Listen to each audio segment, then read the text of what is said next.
So I'm here with Guy Calvalcanti at Artisans Asylum, and we've just had a full day of the Makerspace conference. And tell me what it was like for you.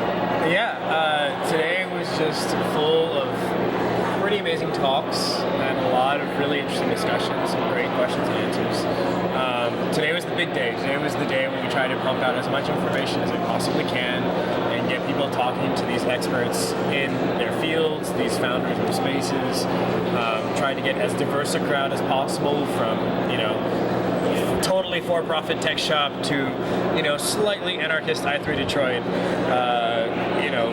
and everybody in between. We're trying to get a lot of viewpoints out. We're trying to give people a lot of ideas and instill a lot of best practices. We'll circle back in a couple months and see what people are doing. What do you think's the most surprising thing that you heard today? Personally, I think the most surprising thing I heard was actually on the panel where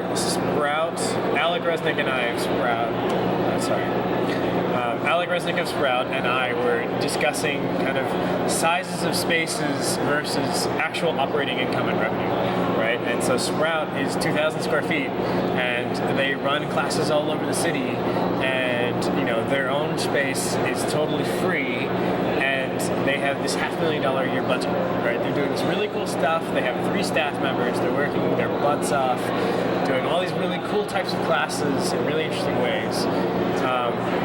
We are 40,000 square feet, and we're doing like 20 to 25 classes a month, and we have like teachers everywhere and rental studios everywhere, and we have a budget of $1 million a year now, right? So it's like this. You're doing a lot more work. Yeah, we're doing a lot more work. We're on they obviously got that one right.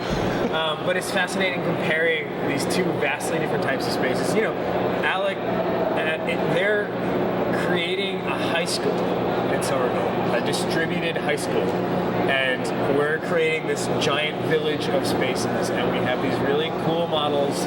They interact in really fun ways, and we're both sticking true to our mission and just doing awesome stuff. And you're maybe a mile away from each other. And we're maybe a mile away from each other. We're share a lot of people in common. And, exactly. So there's room for different models and different ways of doing things, which I think is pretty exciting too. Yes, absolutely. I was also really excited to hear our building manager getting really excited about makerspaces. Really liking having us here, right? It was a close nice thing to hear there. that publicly stated. Right. It was a close thing where usually the relationship with the landlord is not necessarily that great. If you're trying to operate against code or trying to operate without insurance or whatever, like it's really nice to feel that kind of support from a space like and this. This is great. There's people from 4 different countries. Is that correct? Yeah. So we have 4 different countries. We have 25 states. We have 184 attendees. It's crazy. I mean, we have 8 universities here. 8 universities that want makerspaces. That's just awesome. That's great. And this has been a lot of fun, and there are just lots of really nice people here, and very helpful, very open, very interested and engaging. Right. It's the level of questions indicate to me that people are thinking really hard and are thinking, I can do this. Right? I can take this. I can make something of it. And that's the awesome part. We want this to be ubiquitous. We want this to be just a thing that every major city has, most minor cities have, what have you.